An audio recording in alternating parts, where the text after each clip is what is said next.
आप सबको जय मसीह की।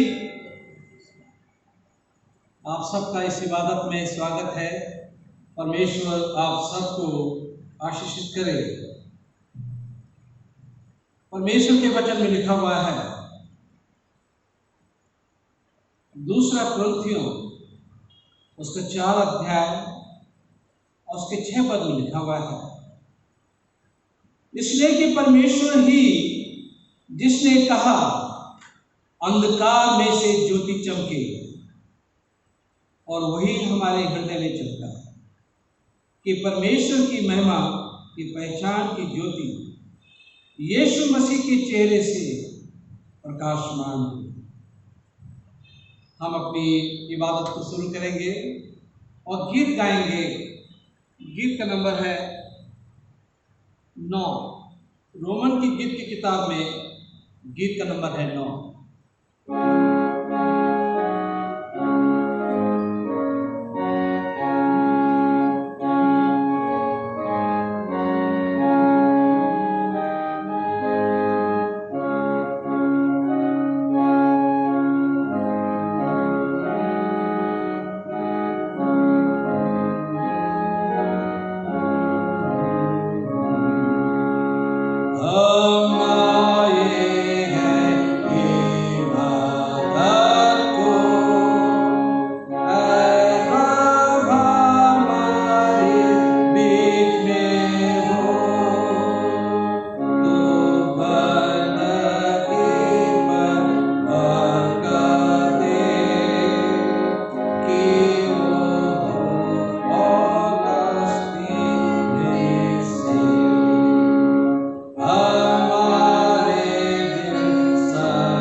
जमायत मेहरबानी से बैठ जाएं और हम प्रार्थना करेंगे।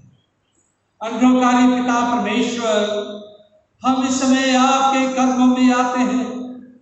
हम हृदय से धन्यवाद देना चाहते पिता, इस पूरे पिछले हफ्ते के लिए मेरे प्रभु, आपने हमें अपनी पनाह में रखा, अपनी हिफाजत में रखा। आपने हमारी जरूरतों को पूरा किया, परेशानियों को दूर किया। आपने हमारे दुआओं को सुना और दुआओं का जवाब दिया।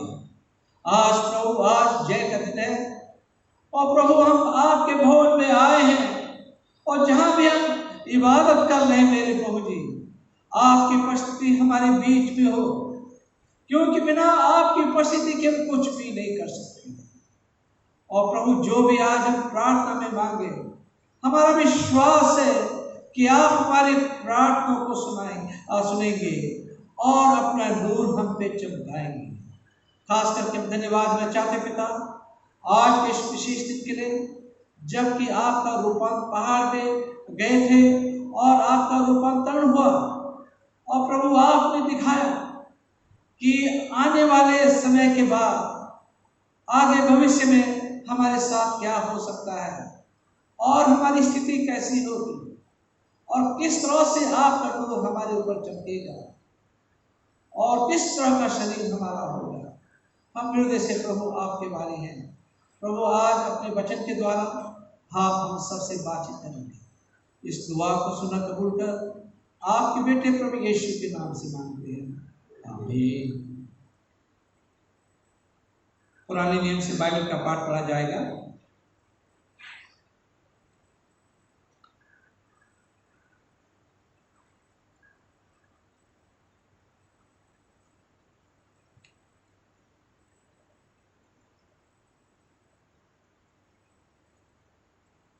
The reading has been taken from Exodus chapter 24, verses 12 to 18. The Lord said to Moses, "Come up to me on the mountain and stay here, and I will give you the tablets of stone with the law and the commands I have written for the instruction." Then Moses set out with Joshua his aide, and Moses went up on the mountain of God. He said to the elders, "Wait here for us until we come back to you. Aaron and Hur are with you, and anyone involved in a dispute can go to them." When Moses went up on the mountain, the cloud covered it, and the glory of the Lord settled on Mount Sinai. For 6 days the cloud covered the mountain, and on the 7th day the Lord called to Moses from within the cloud. To the Israelites the glory of the Lord looked like a consuming fire on top of the mountain. Then Moses entered the cloud as he went on up the mountain, and he stayed on the mountain 40 days and 40 nights. This is the word of the Lord. Thanks be to God.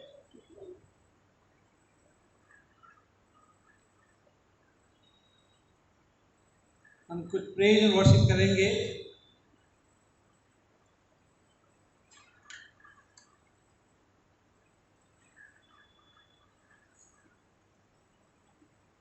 जमात मेहरबानी से अपनी जगह पे खड़ी हो जाएं।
उसने दाखरस होते लुटेरा, मेरी आत्मा को चंगा किया।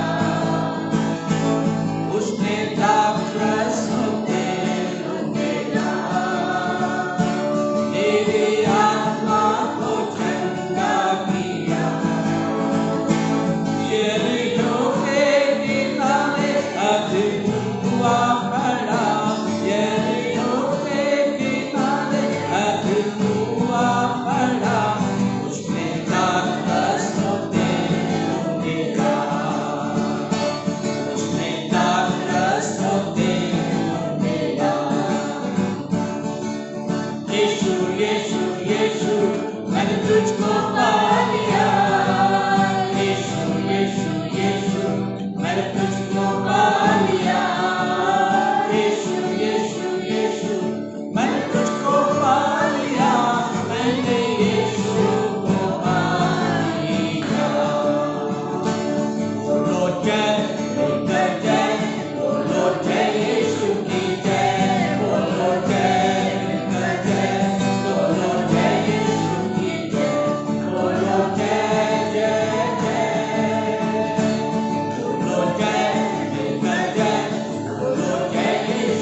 मेहरबानी से अपना स्थान ग्रहण कर लें।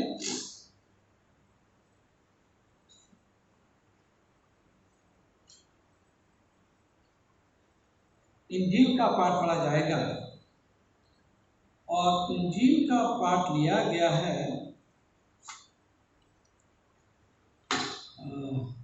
लूका की इंजील, उसका 9 अध्याय 28 पद से लेके 36 वर्ष तक। Gospel according to Saint Luke, chapter 9, from verse 28 till verse 36। यहाँ इस प्रकार से लिखा हुआ है, इन बातों के कोई 8 दिन के बाद वह पतरस और यूहन्ना और याकूब के साथ लेकर प्रार्थना करने के लिए पहाड़ पर गया। तो वह प्रार्थना कर ही रहा था कि उसके चेहरे का रूप बदल गया और उसका वस्त्र श्वेत होकर चमकने लगा। और देखो, मूसा और एलिया, ये दो पुरुष उसके साथ बातें कर रहे थे। ये महिमा सहित दिखाई दी और उसके मरने की चर्चा कर रहे थे जो यरूशलेम में होने वाला था। पतरस और उसके साथी नींद से भरे थे और जब अच्छी तरह सचेत हुए उसकी महिमा और उन 2 पुरुषों को जो उसके साथ खड़े थे देखा, तब उसके पास से जाने लगे। तो पतरस ने यीशु से कहा, हे स्वामी, हमारे यहाँ रहना भला है। अतः हम 3 मंडप बनाए, एक तेरे लिए, एक मूसा के लिए, एक एलिया के लिए। वो जानता न था कि क्या कह रहा था। यह वो कह ही रहा था कि एक बादल ने आकर उन्हें छा लिया, और जब वे उस पर बादल से घिरने लगे तो डर गए। तो उस बादल में से एक शब्द निकला, ये मेरा पुत्र और मेरा चुना हुआ है, इसकी सुनो। ये शब्द होते ही यीशु अकेला पाया गया और वो चुप रहे, और जो कुछ देखा था उसकी कोई बात उन दिनों में किसी से ना कह गई। ये प्रभु यीशु का सुसमाचार है। प्रभु यीशु तेरी महिमा हो। जमात मेहरबानी से बैठ जाएं।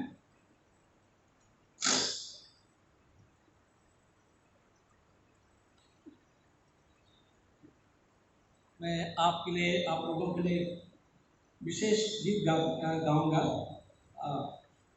बहुत पुराना गीत है ये, और शायद आप लोगों ने सुना है, आप बेहतर भी गा सकते होंगे। तो मैं आप लोगों के लिए इस गीत को गाऊंगा। खुल जाएंगी किताबें जब भी हिसाब होगा।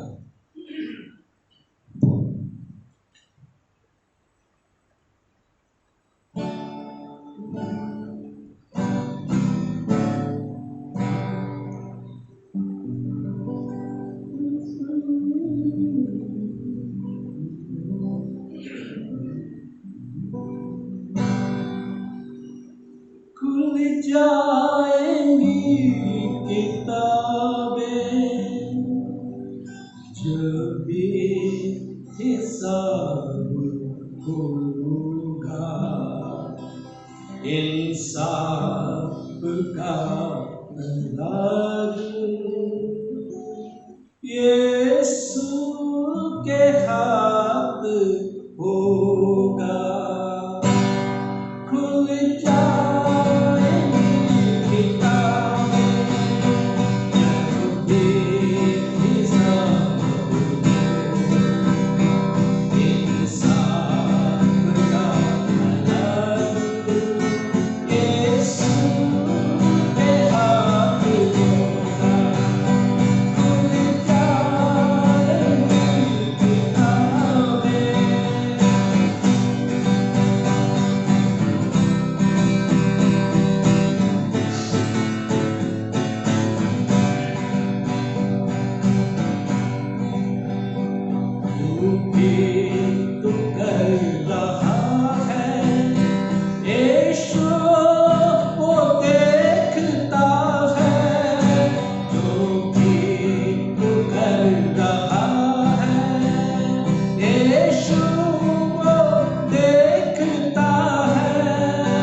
हम प्रार्थना करेंगे।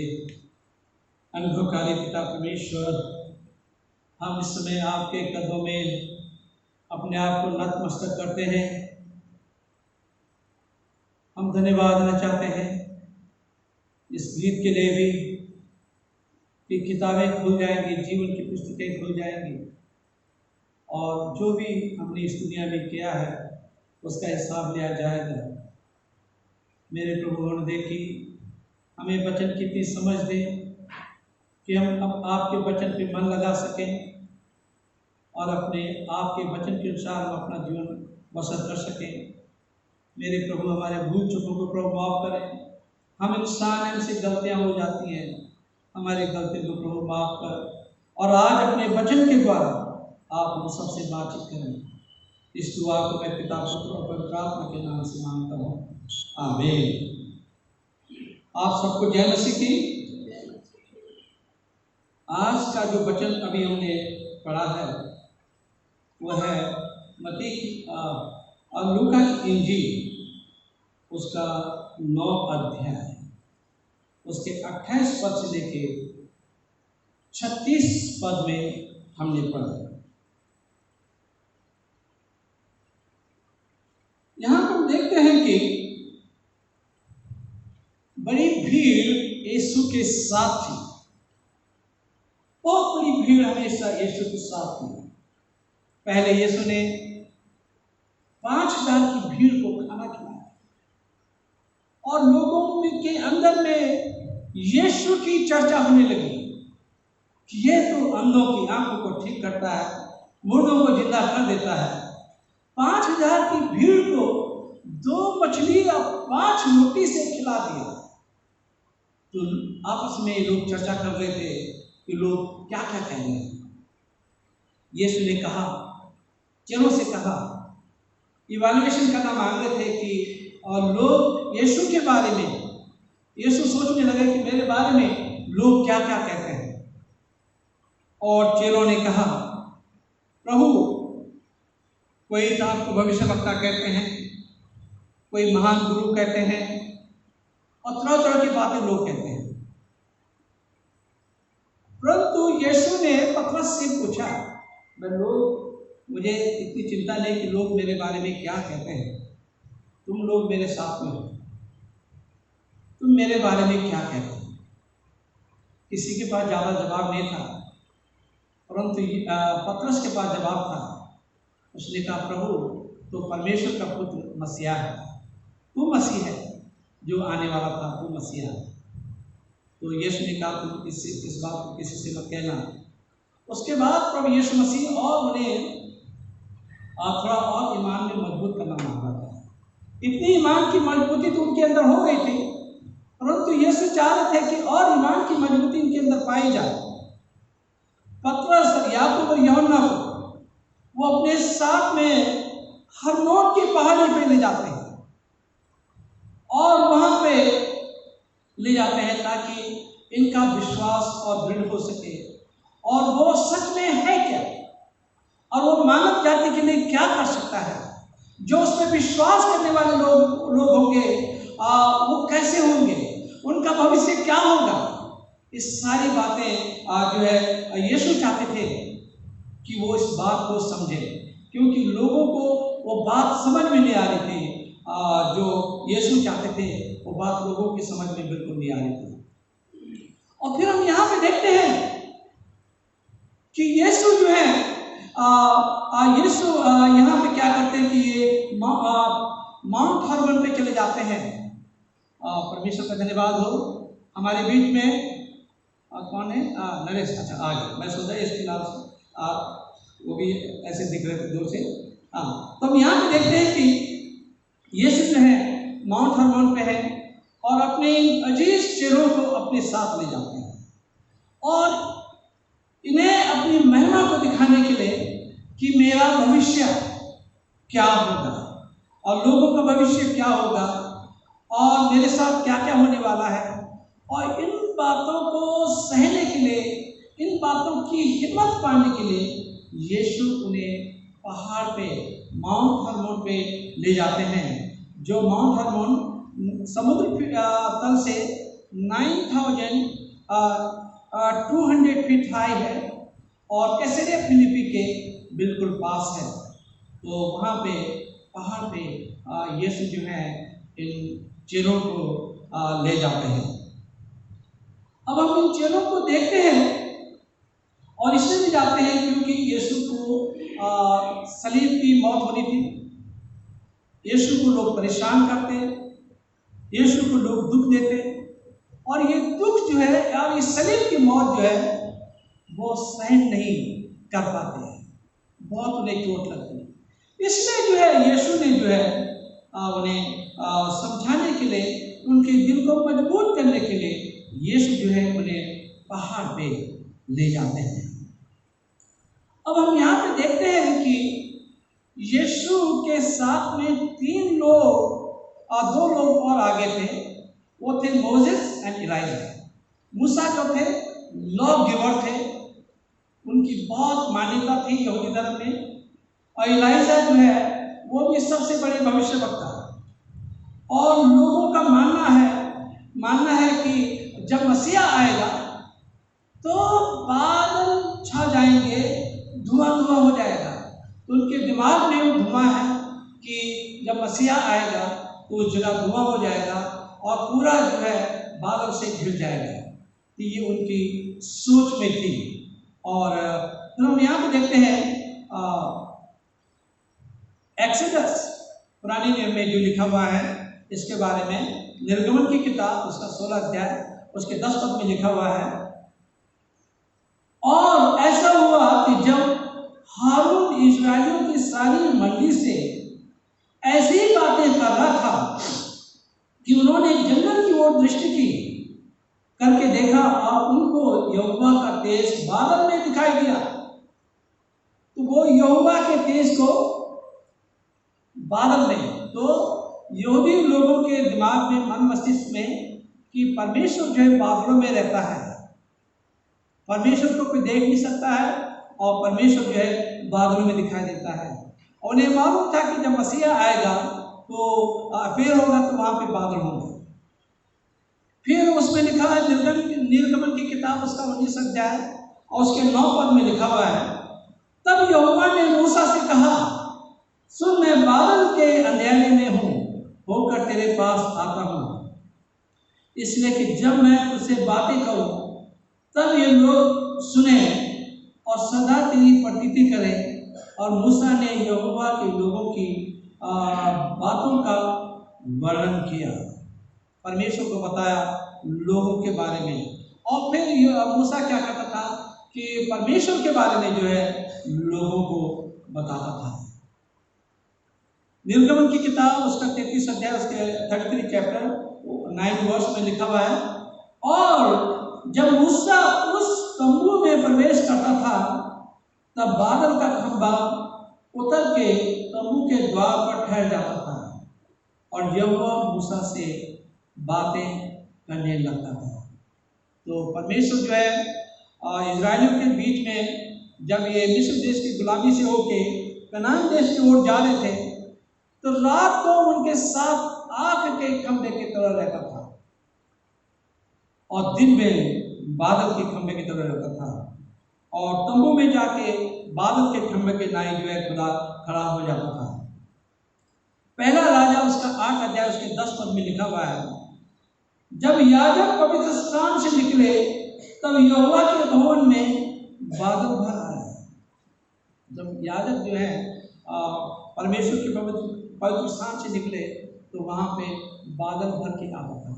तो इसका मतलब बादल जो है बहुत सिग्निफिकेंट हो, बादल जो है बहुत ही ज़्यादा महत्वपूर्ण है।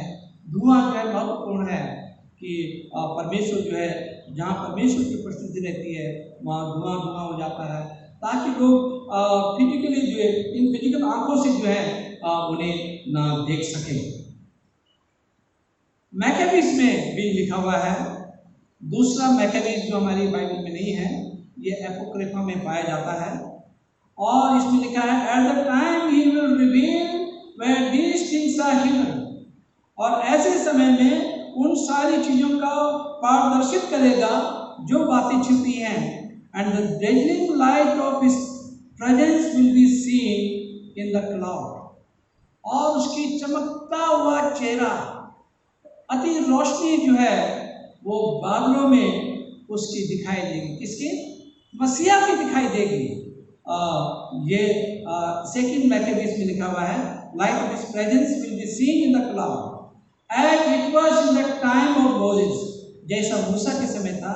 And on the occasion when Solomon prayed that the temple might be dedicated in the holy splendour, और जब सोलोमन ने जब मंदिर हैकल बनवाई थी उस समय उन्होंने प्रार्थना किया था, और उस समय ये नज़ारा वहाँ पे देखने को मिला कि वहाँ पे बादलों से भर गया। तो जब कभी परमेश्वर अपने हैकल में रहता है तो वो उनका मानना है कि परमेश्वर की उपस्थिति से भर जाता है और बादल भी आ जाते हैं, धुआं धुआं हो जाता है। तो ये यहूदी लोगों की सोच थी। मैकेबीज में भी लिखा हुआ है, सेकंड मैकेबीज 2:8, और जो रोमन कैथोलिक एडिशन पढ़ना चाहते हैं पढ़ सकते हैं। 6 किताबें उसमें एक्स्ट्रा हैं, और वो भी जब कैनन हुआ था तो 70 लोग बैठे थे, उन्होंने दुआ की थी और पवित्र आत्मा ने उन्हें 66 किताबें संकलन करने के लिए दी थी, कंपाइल करने के लिए दी थी। और 6 किताबें और सारी किताबें हैं जिनको ऐड करके बाइबल इतनी बड़ी हो सकती थी कि आप बाइबल को कैरी नहीं कर सकते। तो इसलिए जितना उद्धार के लिए था उतनी ही चीज़ें जो है, उतनी ही रिटन स्क्रिप्ट जो है कैनन में रखी गई। तो पहली बाइबल जो बनी थी वो सेप्टुअजिंट बाइबल बनी थी। फिर ये लोगों की सोच थी कि यीशु आएगा और बादलों पे आएगा, और यहाँ पे यीशु जो है अपने चेलों के साथ में, पतरस, याकूब और यूहन्ना के साथ में ये माउंट हरमोन पे चले गए ताकि वो उसकी महिमा को देख सकें और उस आने वाली महिमा को देख सकें कि आने वाली महिमा क्या होगी और वो कैसे होंगे। इस बात को समझाने के लिए जो है यीशु जो है उनको वही पहाड़ पे ले गए थे।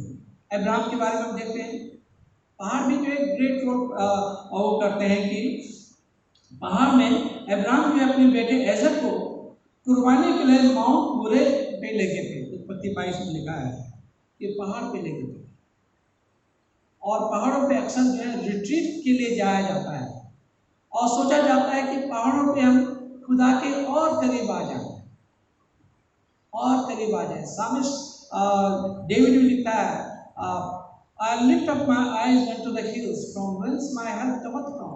My help cometh from the Lord.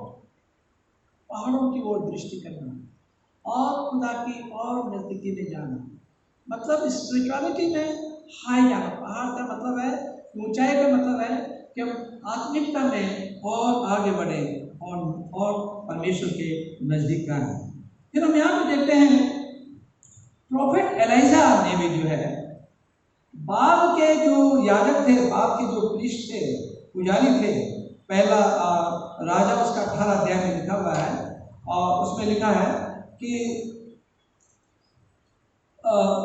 वहां पे पहाड़ पे बनाया था, और Jesus was crucified on the Calvary, और यीशु भी जो है पहाड़ के कैलवरी पहाड़ पे उनको मारा गया था, क्रूस पे मारा गया था।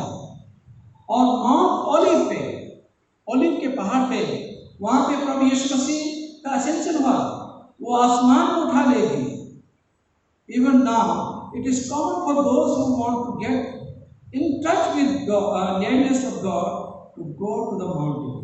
और ये बहुत अक्सर लोग जो है पहाड़ों पे जाते हैं और ये सोच के कि हम खुदा के करीब आ जाए, खुदा के करीब। मैं जब हिंदू था तो मैंने कई बार पहाड़ पे गया, और ये कह के कि अगर कोई गॉड है तो मुझे जंगली जानवरों से बचाए।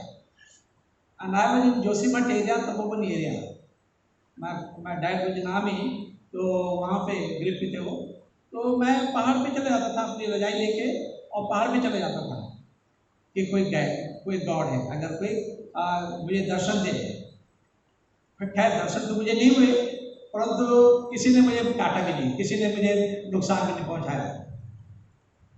ठीक है, तो लोग पहाड़ों पे जाते हैं दर्शन पाने के लिए, योगा करने के लिए। पहले अर्ली मॉन्क जो होते थे, जो क्रिश्चियन होते थे, पहले अर्ली मॉन्क जो होते थे, वो पहाड़ों पे चले जाते थे, गुफाओं में चले जाते थे। यहाँ पे लोग अब जा रहे हैं, और क्रिश्चियनिटी में पहले से ही जा रहे हैं, गुफाओं में जाते थे वहाँ ध्यान मनन करने के लिए। तो पहाड़ एक ऐसी जगह है जहाँ पे लोग ध्यान मनन के लिए जाते हैं, और वहाँ पे जो है यीशु अपने चेलों को उस जगह पे ले जाते हैं ताकि ये लोग वहाँ पे परमेश्वर की सच्चाई को समझ सकें, यीशु को समझ सकें कि यीशु क्या चाहते हैं और यीशु क्या समझाने मांग रहे हैं। उसमें लिखा हुआ है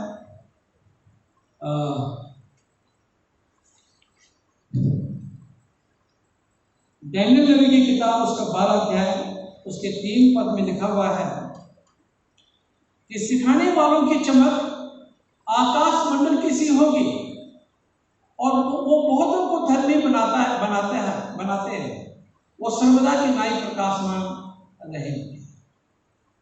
तो ये जो खुदा के नजदीकी में चलते हैं वो प्रकाशमान होंगे और उनके अंदर में एक तरह की चमक होगी। अक्सर कभी कभी क्या होता है कि आपको मालूम नहीं होगा कि आपके चेहरे पे नूर चमक जाता है, आपको मालूम नहीं होगा। एक बार की बात है, मैं दिल्ली में था अपने दोस्त के यहाँ, और उनकी माँ कहने लगी कि बेटा आपके चेहरे में इतनी ज़्यादा नूर कैसे चमक रही है। मैंने कहा मुझे मालूम नहीं है, चमक रही है, चमक हो रही है, और मैं आप देख नहीं पा रहे आपके चेहरे को। तो अक्सर क्या होता है कि कभी कभी जब खुदा के इतने करीब जाते हैं तो नूर चमकने लगता है। तो ये खास बात है।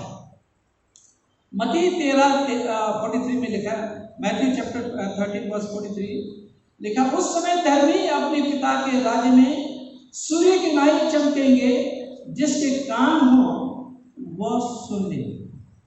जितने धर्मी लोग हैं, जितने यीशु के लहू के द्वारा शुद्ध और साफ किए गए हैं, वो लोग सूर्य के नाई चमकेंगे। और वचन में लिखा है जिसके कान हो वो सुने। तो आप सब लोग, आपके लिए इंकरेजमेंट की बात, हम सब के लिए इंकरेजमेंट की बात यह है कि आपके अंदर में वो चमक दिखेगी जो यीशु को अभी चेलों को यहाँ पे यीशु मसीह के ऊपर में दिखी। और मूसा और एलिया थे वहाँ पे, और यीशु थे वहाँ पे, और उनके कपड़े जो है एकदम डेजलिंग वाइट। दुनिया में कोई ऐसा धोबी ऐसा कपड़ा नहीं साफ कर सकता है, मतलब इतनी ज़्यादा चमक उसमें थी। तो वो चमक जो है खुदा के करीब चलने वालों के को भी मिलेगी। आप भी ऐसे ही चमकेंगे, आप लोग भी ऐसे चमकेंगे, हम लोग सब ऐसे ही चमकेंगे। परंतु चले तो खुदा के करीब चले तो सही। जब खुदा के करीब नहीं चलेंगे तो ऐसी चमक कहाँ से मिलेगी? हम में और दूसरे लोगों में फर्क कहाँ से होगा? इफिसियों की पत्री 5 अध्याय उसके 14 पद में लिखा है, इस कारण वो कहता है कि सोने वाले जाग और मुर्दों में से जी हो तो मसीह की ज्योति तुम पर चमकेगी। सोने वाले जाग और मुर्दों में से जी उठ, पाप में से जी उठ तो मसीह की ज्योति तुम पर चमकेगी। पाप के लिए मर जाना और फिर जी उठना, मसीह के लिए जी उठना, और तब जाके मसीह की ज्योति हम पे चमकती है। तो हम यहाँ पे देखते हैं कि यीशु जो है अपने चेलों को माउंटेन टॉप एक्सपीरियंस के लिए ले, वहाँ थोड़ी देर के लिए रिट्रीट के लिए ले गए ताकि वो खुदा को और करीबी से जान सकें, समझ सकें। तो वहाँ पे माउंटेन टॉप में वहाँ पे ले जाते हैं, और फिर हम यहाँ पे देखते हैं कि जब मूसा और एलिया जब वहाँ पे दिखाई दिए तो एकदम से ये ड्रॉडी हो गए और सोने से लगे, और एकदम उनकी आंख खुली तो देखा की बड़ी चमक है और तीनों आपस में बात कर रहे हैं। और तीनों क्या बात कर रहे हैं? यीशु की मृत्यु के बारे में बात कर रहे हैं और आने वाले समय के लिए बात कर रहे हैं। और जैसे और एकदम से उसके थोड़ी देर बाद जो है बादल वहां से छट गए और मूसा एलाइजा वहां से डिसअपीयर हो गए। और इन्होंने कहा, तुरंत कहा इन्होंने कि प्रभु हम तुम्हारे लिए एक बेदी तुम्हारे लिए बना दें और एक मूसा के लिए, एक एलाइजा के लिए बना दें। और तब स्वर्ग से आवाज आती है, ये मेरा प्रिय पुत्र है, इसकी सुनो। हम किसकी सुन रहे हैं? आज हम इधर उधर की बातें बहुत सुनते हैं पर यीशु की बात नहीं सुनते हैं। गॉसिप करते हैं, एक दूसरे की बुराई करते हैं, वो तो बड़े चाव से सुनते हैं, बड़े अच्छे ढंग से सुनते हैं, बड़ा मजा आता है। परंतु वचन को सुनने में मजा नहीं आता है। इधर उधर बैठने में बड़ा मजा आता है परंतु चर्च में बैठने में मजा नहीं आता है। इधर उधर की बातों को करने में बड़ा मजा आता है पर प्रार्थना करने में बड़ा मजा नहीं, वही मजा नहीं आता है। तो प्रभु चाहते हैं कि हम उसकी आवाज को सुने, सुने सुने उसकी आवाज को सुने, शाम को उसकी आवाज को सुने, ताकि वो आपको बता दे कि वो क्या चाहता है और आपको क्या करना है, दिन भर आपको क्या करना है, आपको बता दे। तो यहाँ पे ये तो अपनी तरफ से कहने लगे कि यहाँ पे बेदी बनाए गए, हम यहाँ पे रहेंगे, हम लोग भी यहाँ पे रहेंगे, नीचे जाने की कोई जरूरत नहीं है। यीशु के साथ यीशु ने 5,000 की भीड़ को 2 मछली 5 रोटी से तो खाना खिला दिया, तो हमें भूखे रहने की जरूरत नहीं है। यीशु बिठा के हमें यहाँ पे खिला देगा। नीचे तो लोग यीशु को पकड़ने के लिए जा रहे हैं और लोग यीशु को मारेंगे, उसके साथ हमें भी मारेंगे। सैनिक चिंतामणि खाई जा रही थी, तो उन्हें लगा कि यहाँ पहाड़ पे रहना बेहतर है, यहाँ पे वेदी बना दे, यहाँ पे उसकी आराधना करें, यहीं बैठे रहे। परंतु mountain top experience are important but they are not meant to last forever. हमेशा काल के लिए नहीं है ना। अभी क्या करना है? Christianity is not the ecstasy of the mountain top experience but the compassion and sympathy you show for others in the very below. जमीन में जो लोग हैं, नीचे जो है, उन लोगों को के लिए हमारे अंदर में तरस होना चाहिए, प्यार होना चाहिए। हम कितना तरस और प्यार करते हैं। आप जानते हैं कि जो टाइम एंड ऑफरिंग आपकी आती है, आपको लगता होगा कि ये पैसा जो है बिशप खा लेते हैं, बिशप के पास खाने के लिए इतने से कुछ नहीं होगा, ठीक है। आपकी टाइम एंड ऑफरिंग किसके लिए जाती है? मिनिस्ट्रीज के लिए जाती है, पास्टर्स की सेमिनरीज के लिए जाती है। और वो जगह जगह पे काम कर रहे हैं, विभिन्न चर्चेज में काम कर रहे हैं या गांव में काम कर रहे हैं, काम हो रहा है। तो और हमें क्या होते, हमें लोगों पे तरस नहीं आता है। जिन लोगों ने अभी तक वचन नहीं सुना उन पे तरस नहीं आता है। जो गांव के लोग जो भूखे प्यासे हैं और वचन के भूखे प्यासे हैं, क्या उन पे तरस नहीं आता है? एक बार की बात है, जब मैं वहाँ पे कन्वेंशन में बोलने के लिए गया था, सहरसा में गया था बोलने के लिए, और वो मुझे नेपाल ले गए।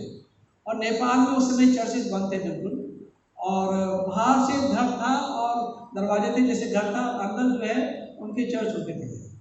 और वो लोग सैटरडे को आ जाते थे, वहीं रहते थे, वहीं अपना खिचड़ी वगैरह बना के खाते थे, खाना बना खाते थे, और उसके बाद सवेरे इबादत करके जाते थे। तो मुझे बोलना था उस दिन, जब मैं बोल रहा था तो कहने लगे कि पास्टर जी ये नहीं हो सकता है कि आप यहीं रहेंगे, आप यहीं पे हमारे साथ ही रहें, यहीं प्रचार करें। अच्छा, मुझे क्या मालूम था मैं बाउंडेड हूँ, मुझे बाउंड पे करना है। अगर मैं बाउंड पे नहीं करूँगा तो मैं कहाँ से इतना पैसा दूंगा, मेरी तो डिग्री भी नहीं मिल पाएगी मुझे। तो मैंने कहा मैं सॉरी, मैं अब आ नहीं सकता, पर दुआ करेंगे कि परमेश्वर आपके लिए कोई ऐसा खाली भेजे जो वचन को जानते हैं, थोड़ा डिटेल को जानते हैं। जब मैं बता रहा था तो उन्हें लग रहा था कि तो हमारी समझ में नहीं आ रहा है, ये बातें तो हमें मालूम ही नहीं है। तो वचन को सिखाने के लिए जो है आपका जो दान, आपकी टाइप जाती है, 50% से कम लोग जो है अपने टाइप दान दे रहे हैं। चर्च में किसी अलग, माली किसी अलग, बिजली पानी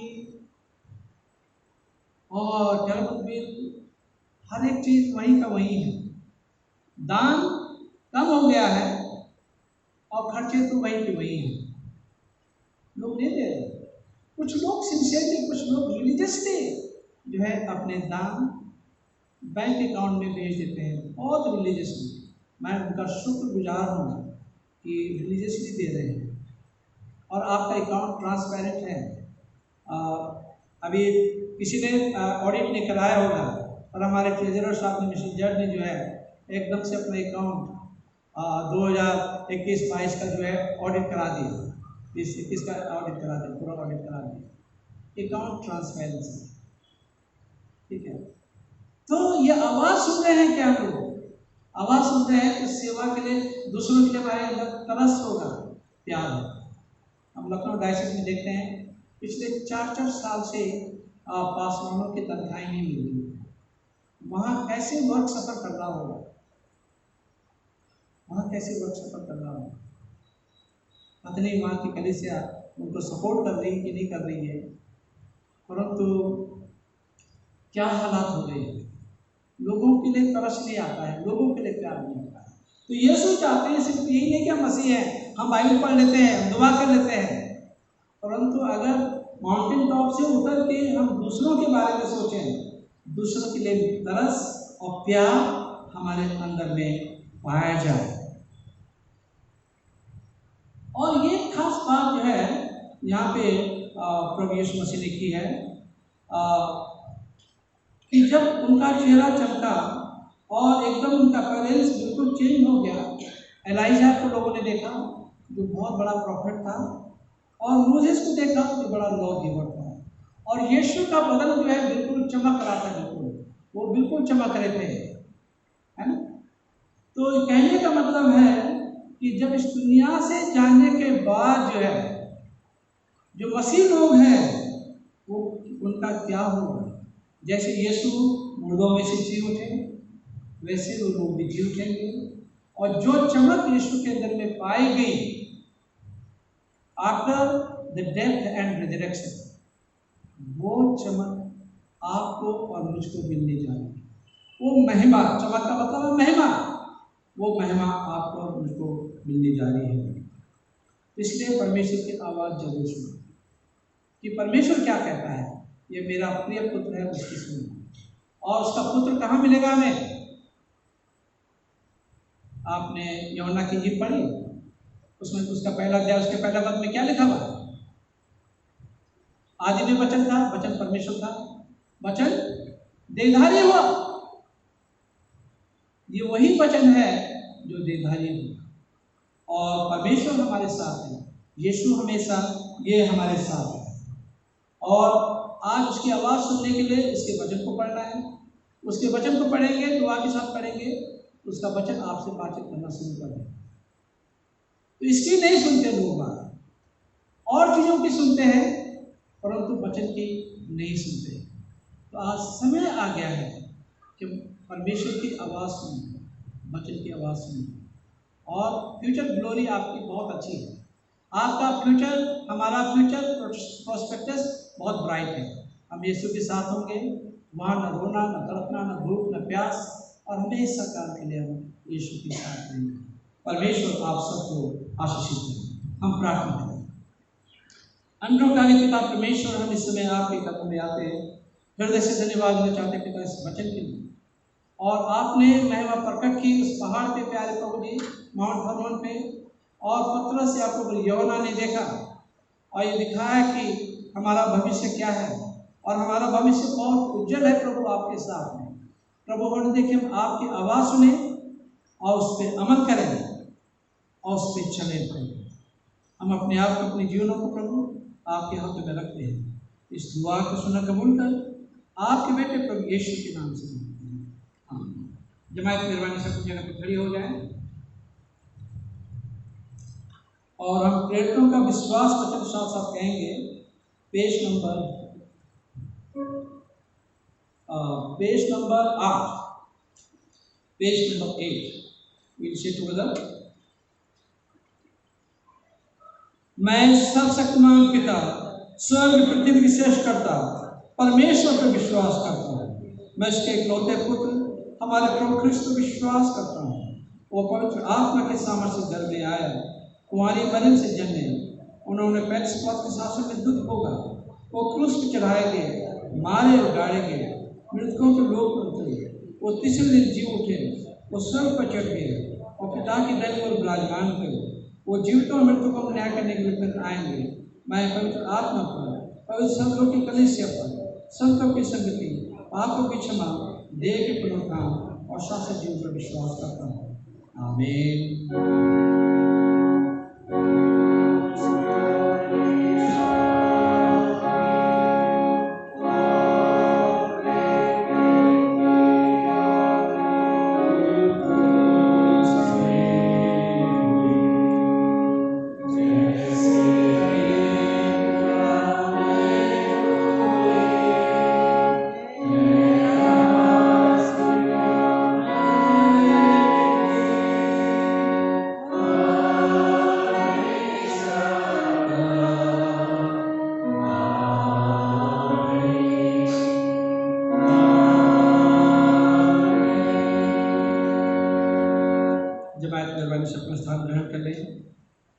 मैं आप सबका इस इबादत में स्वागत करता हूँ।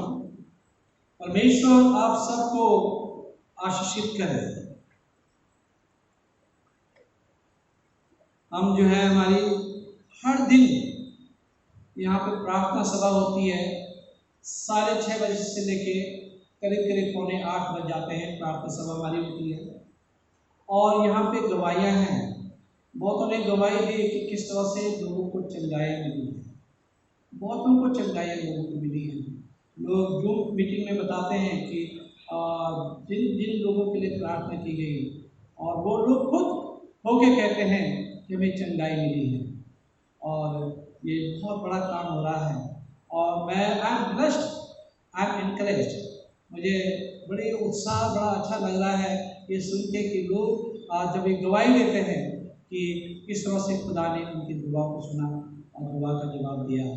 तो रोज़ जो है 6:30 बजे हमारी प्रार्थना सभा होती है, जूम पे होती है।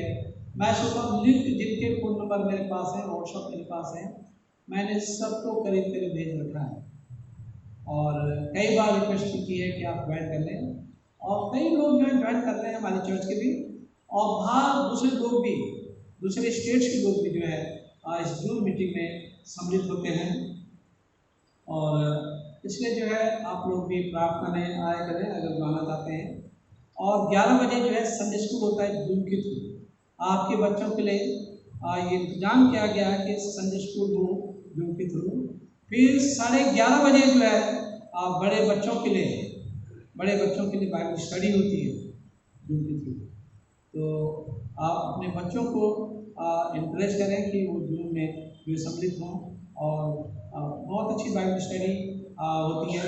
मिसेस बिल्कुल कह रही थी कि मिसेस सिंह से कि मेरा नाम भी जो संडे स्कूल की उसमें लिख गई। मतलब इतना अच्छा संडे स्कूल हो रहा है, बीबीएस हो रहा है, तो ये परमेश्वर का धन्यवाद। मिसेस सिंह मेरी वाइफ जो है ये लेती हैं और कैटेकिज्म की क्लासेस लेती हैं, तो इसलिए जो है वेलवर्स हैं जो कैटेकिज्म से और इन चीज़ों से मिली बहुत वेलवर्स है। जो बेसिक क्रिश्चियन डॉक्ट्रिन है, खास जो क्रिश्चियन डॉक्ट्रिन है उनमें तो वेलवर्स है। तो कृपया करके आप अपने बच्चों को और वो तो छोटे बच्चों को लेते हैं। सुनैना और ब्लॉसम जो हैं, रॉक्सन जो हैं, वो जो है छोटे बच्चों की संडे स्कूल भी लेते हैं। तो परमेश्वर का धन्यवाद हो कि ये लोग इस पैंडेमिक के समय में इन लोगों ने आगे आए और ये जिम्मेदारी उठाई बच्चों के लिए। सुनैना और ब्लॉसम ने और नीरजा ब्लॉसम है उनका नाम, और मिसेस सिंह ने ये बीड़ा उठाया कि बच्चों के लिए संडे स्कूल हो। और बहुत सारे हमारे चर्च के मेंबर हैं जो इस प्रार्थना सभा में शरीक होते हैं, और हमारे लिए गवाही का कारण है और बड़ी इंकरेजमेंट का कारण है पास्टर के लिए। अगर कलीसिया आगे बढ़ती है, दुआ करती है, तो पास्टर के लिए तो एक इंकरेजमेंट की बात तो है। तो परमेश्वर आप सबको आशीषित करें, आप लोग इन्वेंट करें, और फिर रेगुलर सर्विसेज आप लोग जो आ सकते हैं आ जाएं, चर्च में आ जाएं। और उसके बाद जो है जैसे ही ये वीकेंड का जो कर्फ्यू है, संडे का कर्फ्यू है, ख़त्म होता है, तो आपको पास अनाउंसमेंट पहुँच जाएगा ऑफिशियली। मैं ऑफिशियली आपके लिए कुछ नहीं कह सकता हूँ, जो आना चाहते हैं मैं उन्हें मना भी नहीं कर सकता हूँ, और जो नहीं आ रहे हैं ज़बरदस्ती भी नहीं कर सकते कि आप चर्च आइए। तो आप लोग जो हैं आप बेहतर जो समझते हैं आप लोग आ सकते हैं, चर्च आ सकते हैं, और परमेश्वर आप सबको आशीषित करें। और डेली प्रार्थना हो रही सब लोगों के लिए, पूरी कलीसिया के लिए, और जिन जिनकी रिक्वेस्ट आती है उन सब के लिए प्रार्थना होती है। अभी भी हम प्रार्थना करेंगे और उन लोगों के लिए प्रार्थना करेंगे जो हमारी कलीसिया में बीमार हैं, और लोगों के नाम बाय हार्ट हमें याद है। तो मैं उनसे रिक्वेस्ट करूँगा मिस्टर ललित जग से, जो हमारे ट्रेजरर हैं, और इस पैंडेमिक के दौरान जो है इन्होंने कंधे से कंधे मिला के साथ दिया, और लोगों एकदम कलेक्शन इस समय में, ऐसे समय में इकट्ठा इन्होंने की। मैं आप सबका आभारी हूँ। और आप लोग जो हैं हमारे बहुत क्लोज हैं, बहुत सारे क्लोज हैं, और हमारे दुख सुख में साथ दिया आप लोगों ने। मैं आप सबका भी आभारी हूँ, हर तरह से मदद की आप लोगों ने, मैं आप सबका आभारी हूँ। आप आइए।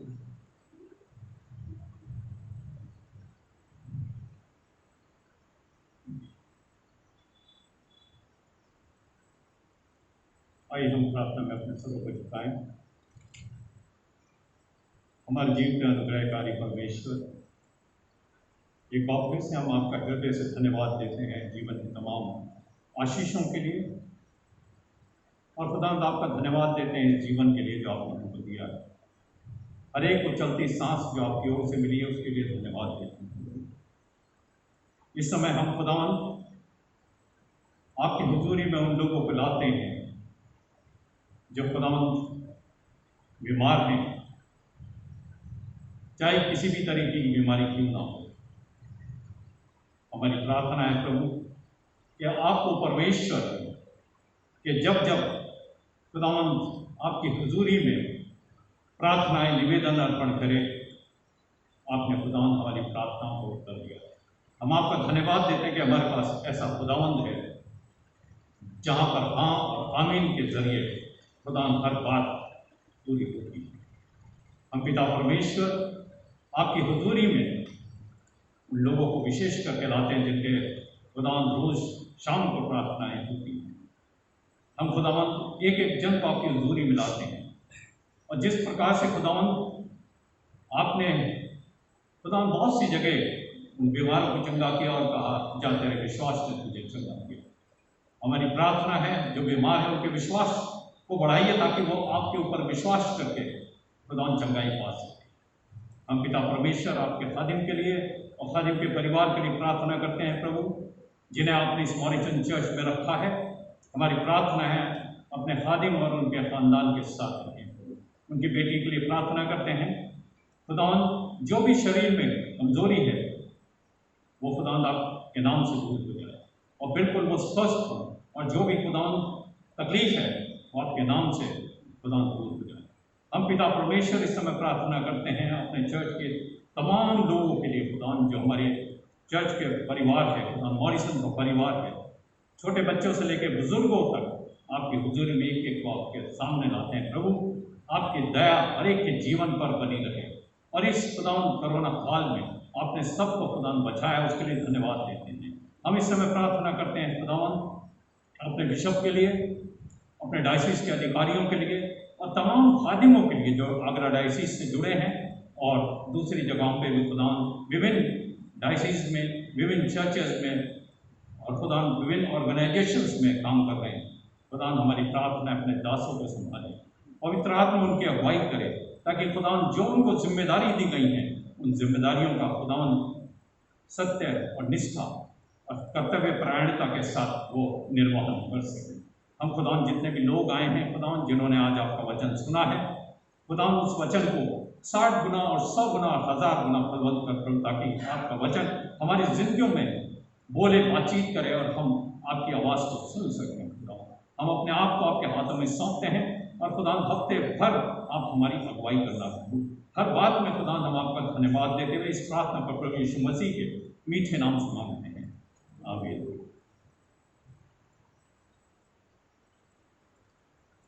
Thank you very much mister Jat, ये चीज़ जो आपने की है। और मैं परमेश्वर का धन्यवाद देना चाहता हूँ कि मेरी बेटी सुरभि काफ़ी दिन से बीमार थी और बहुतों ने दुआ की और दुआ का जवाब मिला। हर तरह से हम लोगों के साथ खड़े रहे, मैं उन सब का आभार व्यक्त करना चाहता हूँ। और अब एक गीत होगा, उसी के साथ आपका आज का हदिया दिया जाएगा। गीत का नंबर है 350, हिंदी की गीत की किताब में।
अनुग्रहकारी पिता परमेश्वर, हम धन्यवाद देना चाहते हैं आज की इबादत के लिए।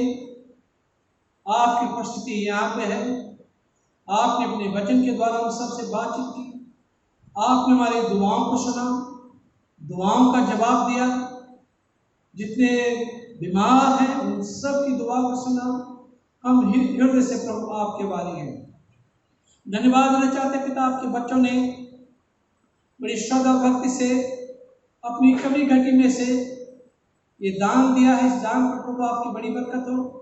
जिन्होंने जो 70 गुना, 100 गुना, 1000 गुना, लाख गुना, करोड़ गुना और देना मेरे को, ताकि उनके खजाने में से भरे पूरे रहे और हमेशा तेरी खिदमत के लिए उनके हाथ आगे रहेंगे। प्रभु हमारी पूरी कलीसिया के साथ है, पूरी कलीसिया को प्रभु बरकत दे। यदि कोई बीमार है उन्हें चंगाई दे, यदि कोई जरूरत में है उनकी जरूरत को प्रभु पूरा करें, और कोई असहाय है उनका सहारा प्रभु आप बने। जो कमजोर है उन्हें अपनी ताकत दे मेरे प्रभु जी। जो इस समय जरूरत में है उनकी जरूरत को पूरा करें। जो अनएम्प्लॉयड है प्रभु उन्हें देखे उन्हें एम्प्लॉयमेंट मिल सके मेरे प्रभु। हम अपनी पूरी कलीसिया को और पूरी आगरा डायसिस को और पूरी वर्ल्ड वाइड चर्चेस को प्रभु सबको आपके हाथों में रखते हैं। इस दुआ को सुना कबूल कर आपके बेटे प्रभु यीशु के नाम से मांगते हैं, आमीन। प्रभु की प्रार्थना साथ मिलकर कहेंगे। आए हमारे बाप तेरे आसमान पर है, तेरा नाम पाक माना जाए, तेरी बादशाह का तेरे आसमान पूरी होती है, जमीन पर भी होगी। हमारे रोज की रोटी आज हम बख्श दे, जिस काशी कसम को माफ करते हैं हमारी कसम को माफ कर, हमें आजमाइश में मत पड़ने दे और बुराई से बचा, क्योंकि बादशाह तो दोस्तरा हमेशा के लिए है, आमीन। और पिता परमेश्वर का प्रेम, प्रभु यीशु का अनुग्रह, पवित्र आत्मा की सहभागिता हम विश्वासियों के साथ, खासकर हम सब के साथ, जितने यहाँ पर सब के साथ, हमारे खानदानों के साथ, पूरे विश्वव्यापी कलीसिया के साथ आज से हमेशा